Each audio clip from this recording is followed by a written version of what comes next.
Psychology میں جو اس کا سولوشن بتایا گیا، جو اس کے لیے سائیکولوجیکل ٹرمز ہیں، وہ ہے کوگنیٹیو تھراپی، اسی طرح یا پھر کوگنیٹیو بیہیویورل تھراپی، اسی طرح لوگو تھراپی، پی پی آئیز بھی کہتے ہیں، یعنی پازیٹیو سائیکولوجی انٹرونشنس۔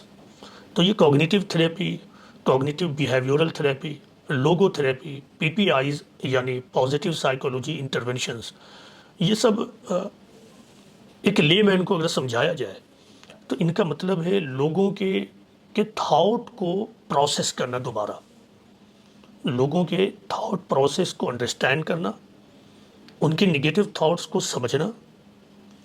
اس تھاٹس کے روٹ کاؤزز کیا ہے، اس کا پورا انالیسس کرنا، تجزیہ کرنا، اور پھر اس کا عمل میں اظہار کس طرح ہو رہا ہے اس کا جائزہ لے کر تھاٹس کو کنورٹ کرنے کا ایک طریقہ بتانا۔ جب تک یہ پورا معاملہ سائیکولوجیکل ہوتا ہے اور معمولی ہارمونل امبیلنس کا کیس ہے، تب تک یہ ان سولوشن سے وداؤٹ میڈیسن بھی